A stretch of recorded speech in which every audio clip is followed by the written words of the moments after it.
Gostaríamos agora de apresentar a vocês a aula de isolamento e identificação de bactérias gram-negativas.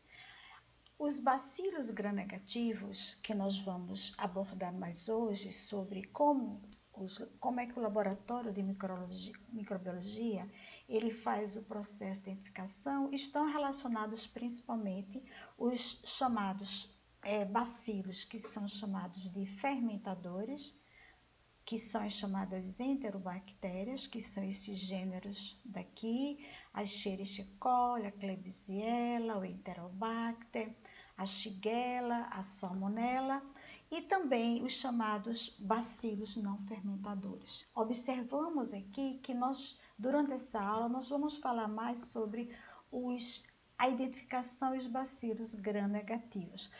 Podemos dizer que entre os corpos gram-negativos não é o objetivo da nossa aula, que seriam outras espécies bacterianas relacionadas aos processos de infecção. Assim, esses bacilos gram-negativos, tá? No caso, quando nós abordamos sobre as enterobactérias, que são aqueles bacilos que são fermentadores, que fermentam os açúcares, os carboidratos, eles são chamados de anaeróbios lactativos, ou seja, eles têm a capacidade de usar ou não usar a questão do oxigênio como forma de aceptora de elétrons.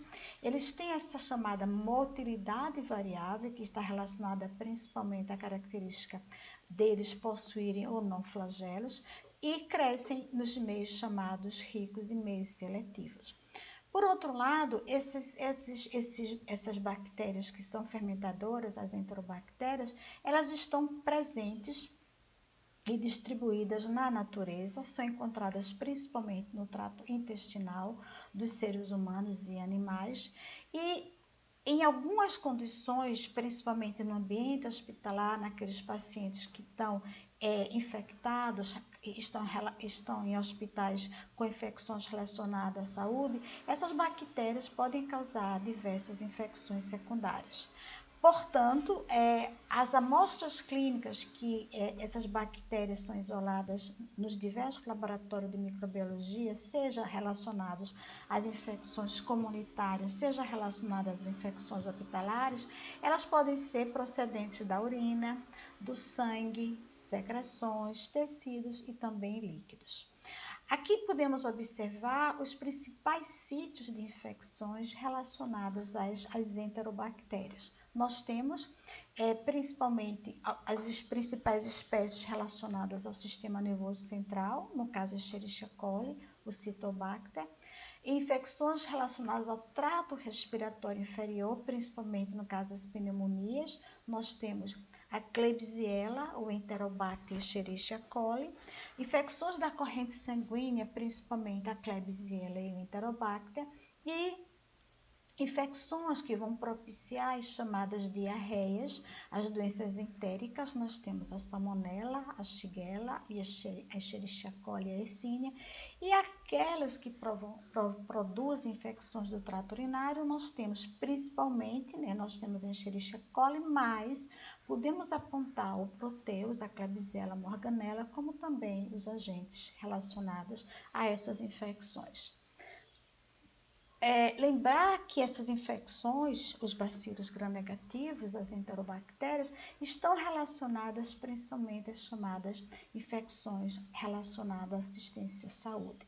Lembrar que no ambiente, principalmente de unidade de terapia intensiva, em PIAs, no ambiente, essas bactérias elas podem estar dispersas, certo?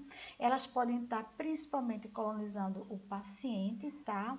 E elas podem estar presentes em equipamentos, podem estar presentes nas mãos dos profissionais de saúde, no jaleco, principalmente no estetoscópio. Ela pode estar presente também, principalmente no ambiente, em pias, em lavatórios. E essas bactérias, elas podem ser causas de infecções graves, como a sepsemia, o choque séptico, pneumonias relacionadas à ventilação mecânica, infecções de catéter, meningites, e essas bactérias tanto as enterobactérias como as outras bactérias, que são os bacilos não fermentadores, eles estão dispersos nesse ambiente hospitalar e aí pode ocasionar as chamadas infecções oportunistas.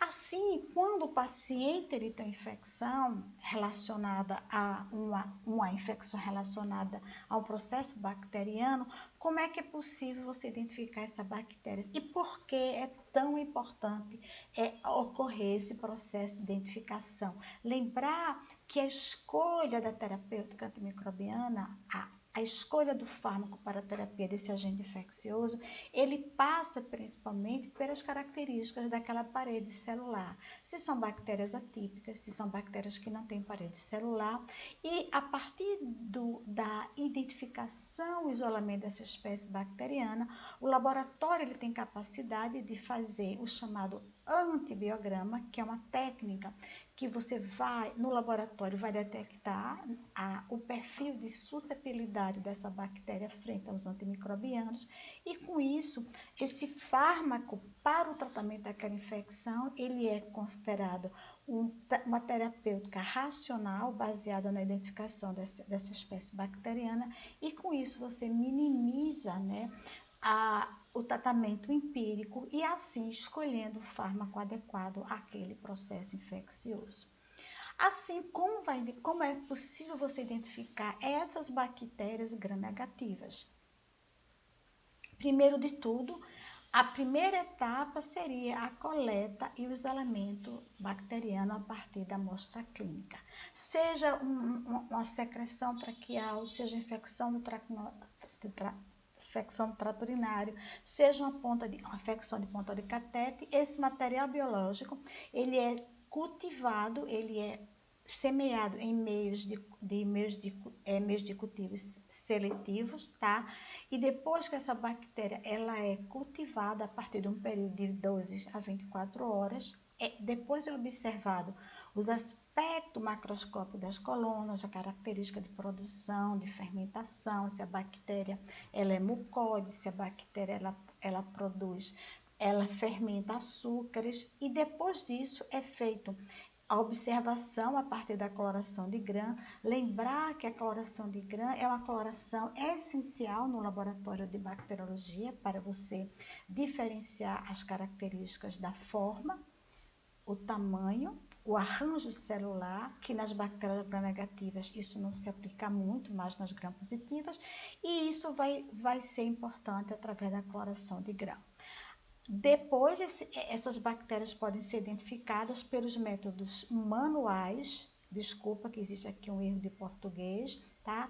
E também os chamados métodos automatizados. Então, a partir do processo de identificação, o laboratório vai ter condições de identificar a espécie bacteriana e, depois dessa identificação, poder partir para o chamado teste de antibiograma. Assim, o isolamento da espécie da amostra clínica, seja urina, seja sangue, seja secreção traqueal, seja material de alguma infecção relacionada à cirurgia, esse material biológico ele é semeado a partir dessa amostra coletada, tá? Aqui seria sangue, aqui seria pode ser material biológico, uma secreção traqueal. Esse material, ele é sempre no laboratório de microbiologia semeado em 2 tipos de meios de cultura. Por que isso? Isso para você diferenciar no H-sangue, geralmente esse meio é um meio rico, é um meio considerado diferencial, que vai propiciar principalmente o crescimento de bactérias gram-positivas, gram-negativas e fungos, tá certo? E, por outro lado, você pode ser usado no laboratório de bacteriologia, o chamado H-McConk ou H. levine, tá? Que vai diferenciar principalmente as bactérias gram-negativas. Então, a partir do H-McConk ou o HNB ou levine, vai observar se a bactéria ela fermenta açúcares e com isso vai propiciar a diferenciação das colônias bacterianas. Assim, nós estamos vendo aqui, a partir de uma amostra, de uma secreção operatória, tá? Que está nesses dispensador de material biológico. Aqui está identificado o paciente. Aqui nós temos diversas placas, né? Vocês observem que o manipulador, o técnico, ele está parametrado usando o capote, né? Essas são bactérias de origem hospitalar. E aqui nós temos o semeio numa placa de H-sangue e aqui numa placa de Agar-McConkey, tá? Então, essas amostras, elas são semeadas, tá? Em estrias, tá? Então, vocês observam que aqui foi feito um semeio em estrias, aqui foi feito um semeio em estrias e após 24 horas, a temperatura de 37 graus centígrados na estufa bacteriológica propiciou o crescimento de 2 tipos de colônias bacterianas. Vocês observem que na placa de H-sangue, à minha direita, nós temos o crescimento de colônias, que são colônias planas, colônias consideradas mucoides, certo? E que tem essas colôniazinhas menores, que podemos observar que aqui nós temos 2 tipos de bactérias diferenciadas. Em relação às bactérias gram-negativas, que isso vai expressar a sua característica da sua parede celular, você vê que aqui cresceu essas colônias mucoides, tá? E essas colônias menores, possivelmente seria uma bactéria gram-positiva. Observar que aqui nessas bactérias, né, você não tem a presença da hemólise, tá? E por outro lado, aqui observamos no Agar-McConkey, tá? Que essas bactérias, elas são colônias pequenas, incolores, que no caso, se essa bactéria ela fosse fermentadora de lactose, essas colônias elas seriam rosadas e que observando aqui 2 tipos de meios de cultivo, né? Você vai observar que aqui não houve o crescimento de bactérias gram-positivas. Por quê? Porque o meio de H-McConkey, ele é um meio seletivo, propiciando apenas o crescimento de bactérias gram-negativas, já que nesse meio ele tem a presença de sais biliares que vai inibir o crescimento dessas bactérias, bactérias gram-positivas. Então, a partir do material biológico, né, a partir desse material biológico foi coletado 2 tipos de colônia. Foram coletadas essas colônias daqui e foi realizada a coloração de gram. E foram coletadas essa bactéria daqui. Então, para você fazer a coloração de gram, o ideal é você colocar pouco material biológico.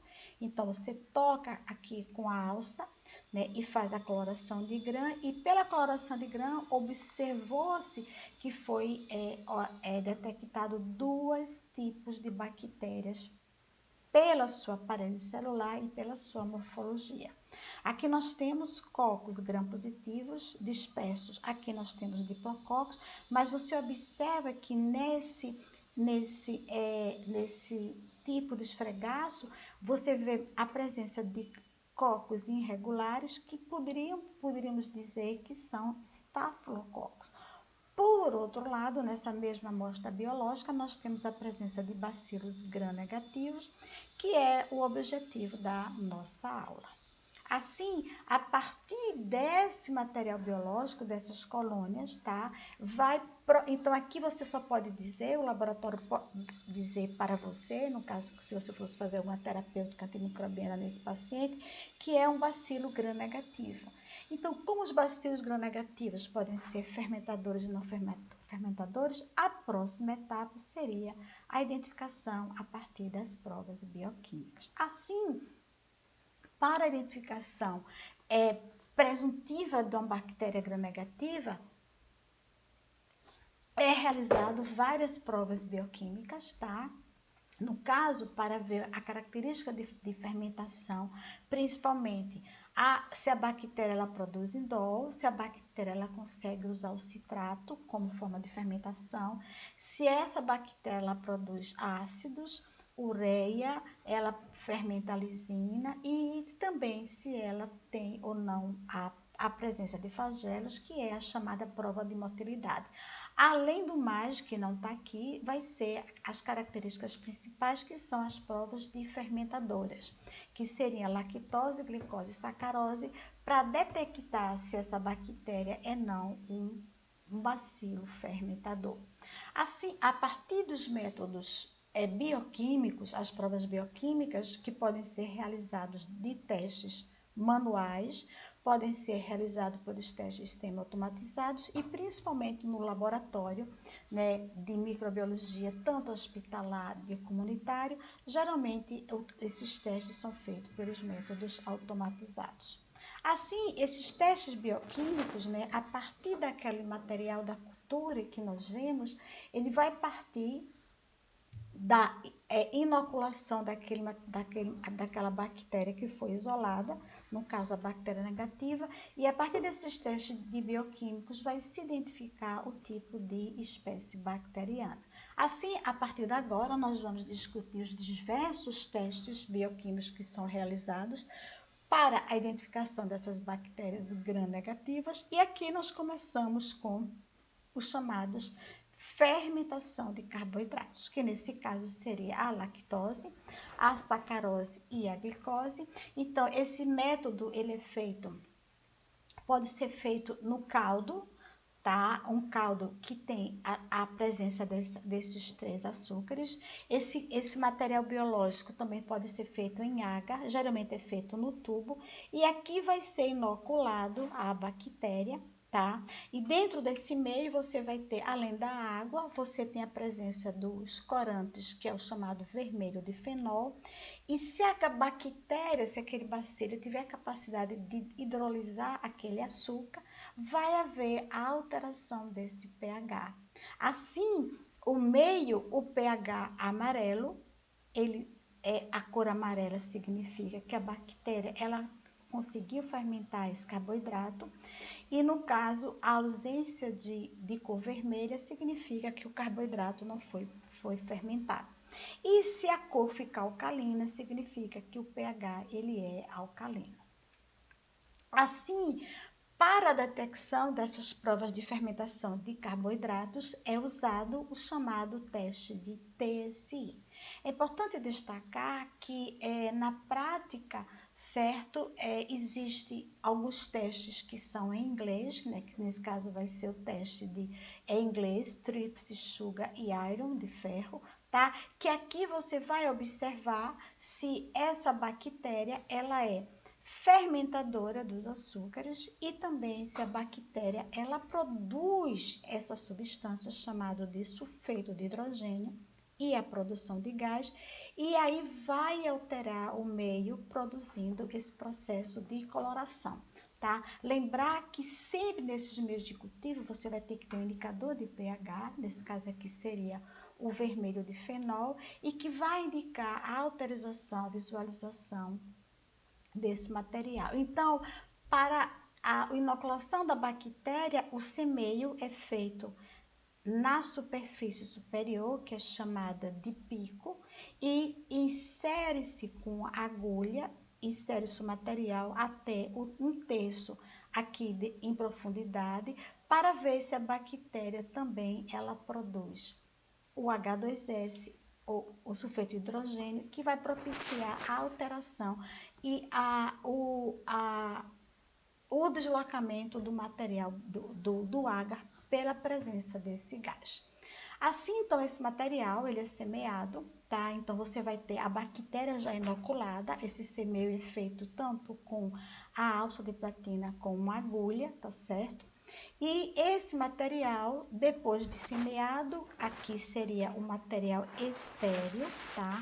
E aqui você observa que o material foi os diversos resultados que você pode descrever a partir de diversas bactérias, bacilos, gram-negativos inoculados. Então, iniciamos primeiro Aqui foi feito o semeio, né? Foi feito o semeio também em profundidade, e você observa aqui que tudo, o meio ficou roseado, mostrando que foi um pico alcalino, fundo alcalino, onde aqui seriam os chamados bacilos não fermentadores. Quando a bactéria ela não tem habilidade nenhuma de fermentar, no caso, os açúcares, nem ela fermenta a glicose, nem a lactose, nem a sacarose. Aqui nós temos o oposto, que é uma bactéria que tem a capacidade de fermentar os 3 açúcares. E se você observar, né, a bactéria também, ela teve a capacidade de produzir esse gás, e o gás, ele ocupou o espaço aqui do agar e conseguiu deslocar o agar para cima, porque aqui essa bactéria, além de ser fermentadora dos 3 açúcares, ela tem a capacidade de produzir o H2S. Por outro lado, aqui nós temos uma bactéria que tem o pico alcalino e o fundo ácido. Aqui seria uma bactéria que tem a capacidade apenas de fermentar a glicose, ela não fermenta nem a sacarose, nem a lactose, e aqui nós temos uma bactéria que tem a produção, ela fermenta a glicose, e essa bactéria, ela tem a produção de H2S, tá? E nesse caso aqui, você viu que a partir da fermentação da glicose e a produção da H2S, o pico ficou negro, mostrando que essa bactéria, ela tem a capacidade de produzir também esse gás e fermentação também desses açúcares.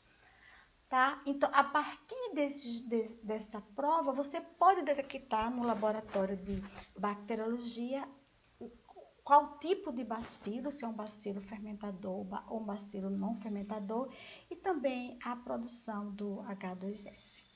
Então, essa produção de gás, ela pode ser a partir de algumas bactérias que são produtoras, fermentadoras de gás carbônico, e com isso você vai ter um deslocamento do material que foi semeado dentro desses tubos, que são tubos em H inclinado.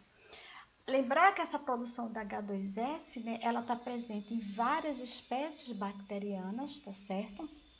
Nesse caso, vai haver uma reação do gás sulfídrico com sulfato ferroso presente no TSI, por isso que o H ele fica negro, tá? E que é relacionado a vários tipos de bactérias. Algumas bactérias que são entéricas, principalmente que está relacionada aos processos de diarreia, como também outras bactérias como proteus, que são principalmente bactérias que são colonizadoras, mas também tem aquela habilidade de ser bactérias oportunistas. Por outro lado, você pode utilizar outro tipo de provas bioquímicas para observar o quê? Primeiro, se a bactéria ela tem na sua estrutura bacteriana a presença de flagelos, se a bactéria é produtora de H2S e se a bactéria tem a capacidade de usar essa produção do indol.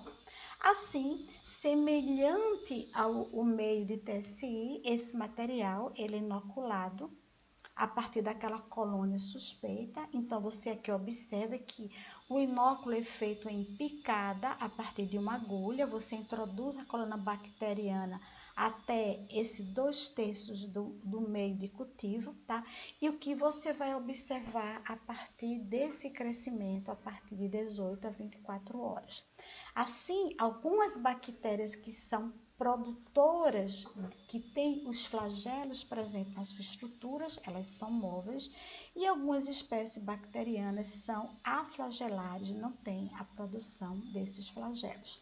Assim, essa motilidade ela é detectada, tá? A partir de quê? Então, aqui você observa que a bactéria ficou restrita à presença do inóculo bacteriano. Você vê que aqui ao redor desse semeio em picada, esse semeio com agulha, não houve um crescimento da bactéria. Por quê? Porque a bactéria ela é aflagelar, ela não tem a presença dos flagelos. Por outro lado, como esse meio de cultivo, ele é um meio semissólido, né? O meio SIM, que significa motilidade e produção de indol e H2S, ele é um meio semissólido e a bactéria que é móvel, ela tem a capacidade de crescer, né? E se distribuir em toda a superfície do meio, e com isso você vê que aqui o meio todo ficou turvo, mostrando a presença do crescimento bacteriano.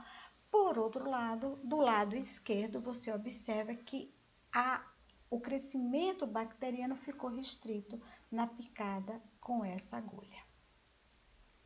Aqui está o semeio do meio H5, então é usado a agulha, tá certo? Ou pode ser usada, aqui tá vendo a agulha, então você pega o material biológico, que aqui ele tá no tubinho, inocula dentro do meio, que nesse meio ele é feito em tubos, e com isso você vai observar se a bactéria ela é produtora de indol, se ela é móvel e se ela é produtora de H2S. Por outro lado, para você detectar se a bactéria ela tem a capacidade de produzir indol ou não, ela tem que ser revelada a partir do chamado reagente de Kovac ou reagente de Ehrlich, tá? Então, esse reagente, ele contém HCl, contém álcool e contém essa substância chamada de metilamino benzadeído, que vai reagir com indol e vai propiciar a alteração da coloração e mostrando um teste positivo e um teste negativo. Assim, você coloca as gotinhas do indol aqui, então esse indol vai reagir, tá? E você vai ter a formação da detecção do indol a partir da coloração vermelha, né, mostrando que esse indol ele foi detectado. Aqui nós temos algumas espécies de bacilos gram-negativos, no caso enterobactérias que fermentam o indol, tá certo? A Escherichia coli, a Klebsiella, os proteus e a Providência. E a partir dessa prova você vai poder então detectar a produção de indol, a produção de H2S e também, no caso, a produção se a bactéria ela tem flagelos na sua estrutura. Por outro lado, podemos também detectar outro tipo de prova bioquímica, que nesse caso é o teste do citrato. O teste do citrato é o quê? É alguns micro-organismos, algumas bactérias negativas, elas têm a capacidade de usar o citrato como única fonte de carbono para o seu metabolismo. Assim, né, nesse meio, você vai ter um indicador de pH chamado de azul de bromotimol, tá? Que vai detectar se a bactéria ela teve a capacidade ou não de usar o citrato como forma de fonte de carbono. Aqui seria o meio considerado estéril, o meio estéril ele é verdinho, então você semeia a bactéria com esse semeio é feito no H inclinado e a partir desse núcleo bacteriano você vai ver que aqui é uma prova positiva e uma prova negativa. Lembrar que a cor positiva significa que o pH é alcalino e a cor negativa significa que é a cor no meio considerado a cor verde.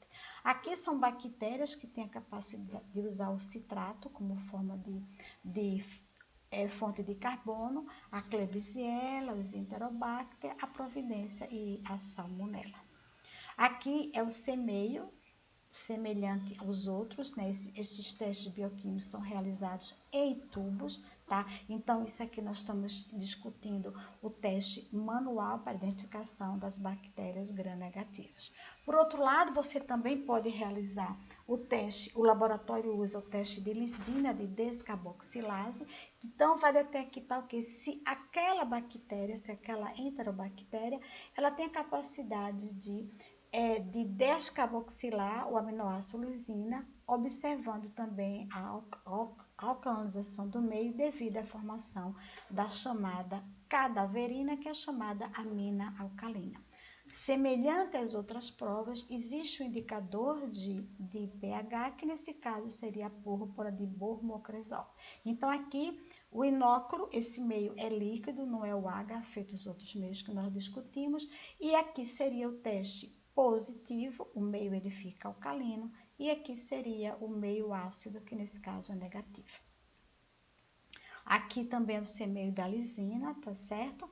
E o teste da urease, semelhante às outras enzimas, né, vai detectar se aquele micro-organismo ele tem a capacidade ou não de degradar a ureia pela enzima chamada urease, que nesse caso vai haver formação de moléculas de amônia, resultando também a alcalinização do meio, que nesse caso aqui é o teste considerado positivo, o teste negativo e o teste negativo. Assim, nesse meio, né, está a presença, no caso da ureia, então, com a presença da enzima urease, você vai ter uma alcalinização desse meio, assim detectando a presença da produção da ureia pela bactéria. Então, quem são bactérias que são urease positiva? O Proteus e a Morganella morgana. Então, aqui nós temos alguns tipos de substratos, que provas bioquímicas, né? O teste do TSI. A bactéria ela é fermentadora dos 3 açúcares e produtora de H2S. Aqui é o teste de motilidade negativo. Aqui é o teste de Lindol negativo. O teste de citrato positivo, urease positiva e a lisina positiva. Aqui, então, nós temos uma tabela onde você tem as provas que nós abordamos, certo? E algumas enterobactérias que estão relacionadas às diversas provas bioquímicas. Assim, o laboratório, né, o tecnologista faz as diversas provas de bioquímicas e depois ele vai para essa tabela e vai conferir, a partir das provas bioquímicas, dos seus resultados, o tipo de prova: indol, citrato, produção da H2S, urease, motilidade, lisina, ornitina, nós não falamos, e os 3 açúcares. E nessa tabela nós observamos que algumas bactérias têm testes positivos e testes negativos, e com isso você consegue identificar qual tipo de bactéria que positiva. Aqui nós temos outros tipos de extratos, tá certo? De substratos, TSI, motilidade, indol positivo, citrato positivo, urease positiva, certo? E no caso, lisina positiva. Então, aqui nesse caso, a espécie bacteriana seria a chamada Klebsiella oxytoca.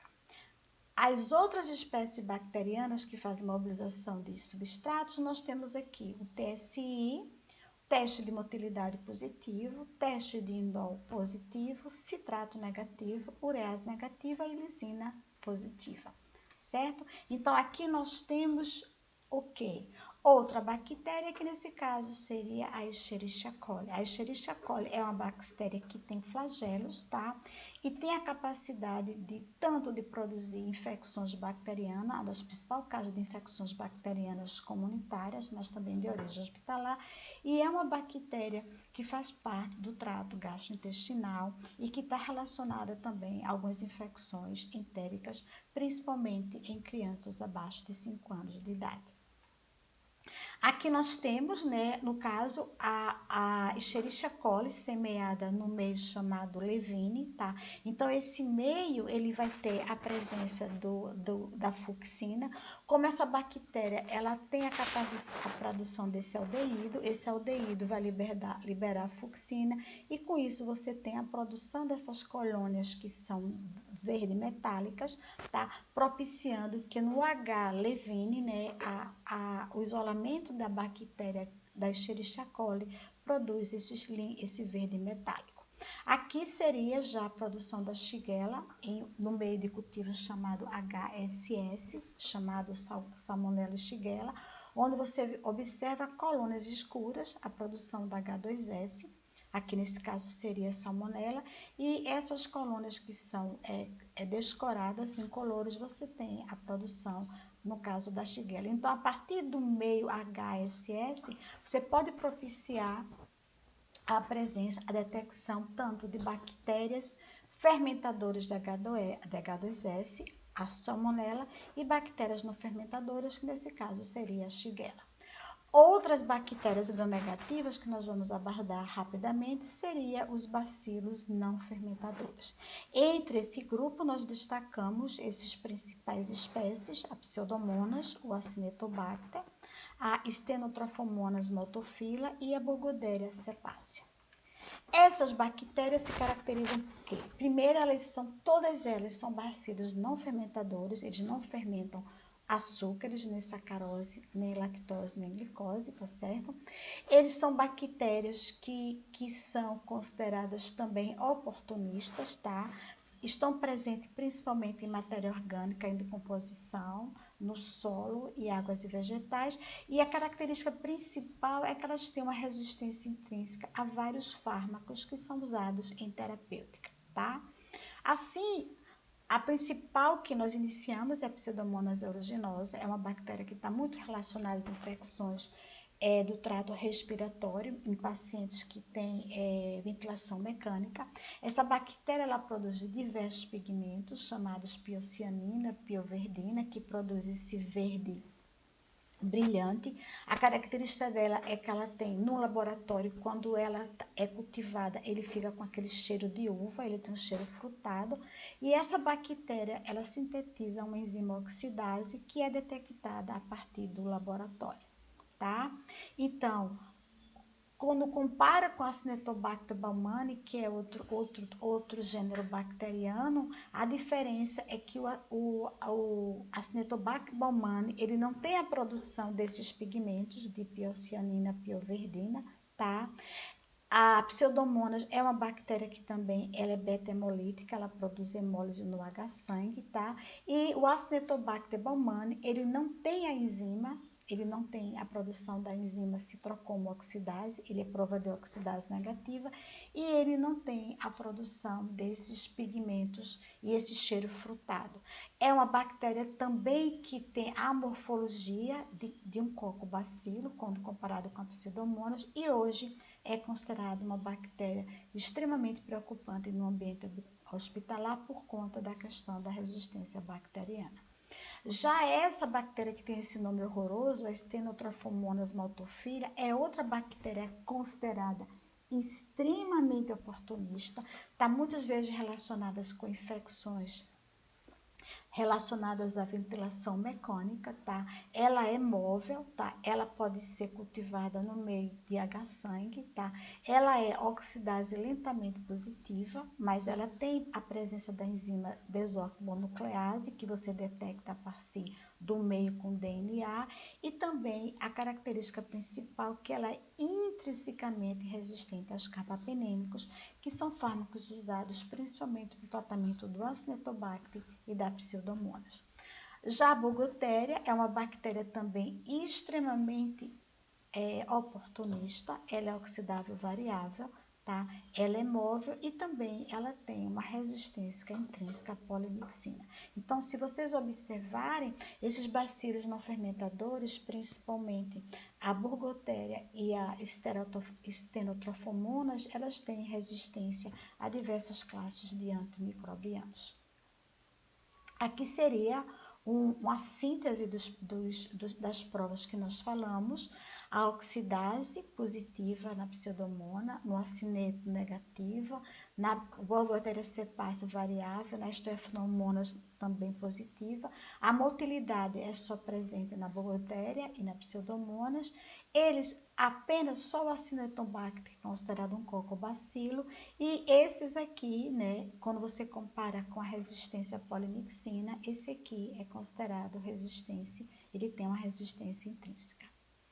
Assim, no laboratório também pode ser feito testes bioquímicos semi-automatizados. Então, aqui é o sistema AP, que é da bioMérieux. Então, nessas cartelas aqui, quando você compara na realização desses tubinhos que nós falamos daqui, né, essa cartela, ela tem a realização desses tubos a partir dessas cartelas, onde você vai ter as diversas provas bioquímicas. Então, esse sistema semi-automatizado consiste em 20 compartimentos miniaturizados que contêm todos aqueles substratos que nós falamos, os açúcares, a lisina, ornitina, ainda tem outros testes, tá?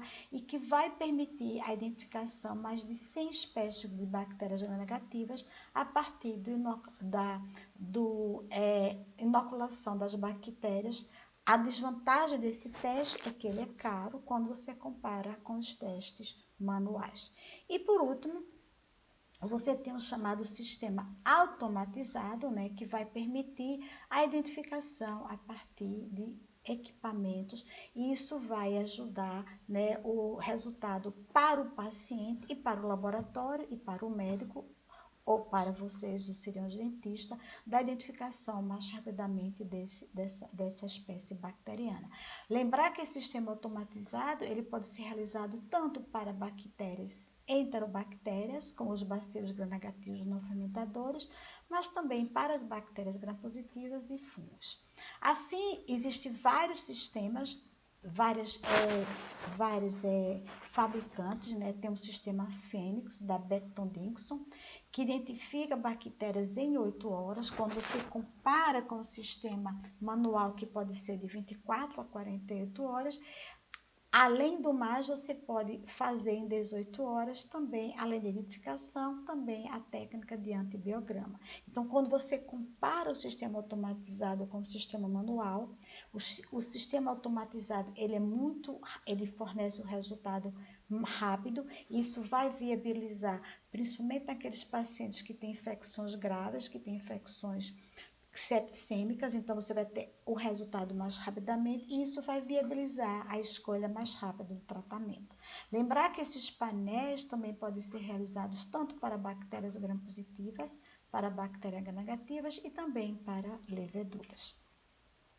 Assim, nesse sistema Fênix, né, da Becton Dickinson, você vai ter essas cartelas, esses painéis, você vai ter acoplado aqui a coluna de identificação do micro-organismo. Aqui você vai ter as provas bioquímicas que são realizadas, e acoplado a esse painel você vai ter todos os fármacos que são relacionados para a bactéria. Aqui é uma bactéria gram-positiva e também por uma bactéria gram-negativa. Então, o material previamente é isolado no meio de cultivo, seja em meio H-sangue, seja no meio específico para a bactéria gram-negativa, ou meio McConkie, tá? O meio HSS, tá? Depois esse material é inoculado e é colocado dentro dessas máquinas daqui, tá? E o resultado ele é liberado em 18 horas. Então, o material previamente tem que ser isolado, você não se pode colocar amostra clínica nesse material.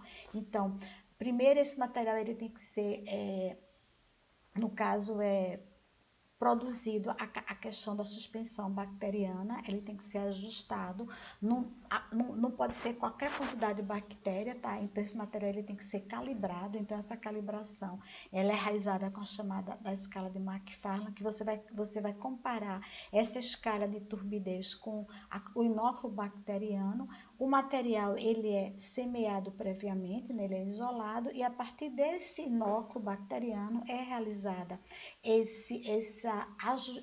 esses ajustes da suspensão bacteriana, é inserido na cartela, e essa cartela ela é inserida, né, na máquina para o resultado, nesse caso, ser liberado em 8 horas e mais 18 horas para a realização do antibiograma. Alguma dúvida, vocês podem enviar para mim, certo? Alguns questionamentos, eu agradeço e muito obrigada.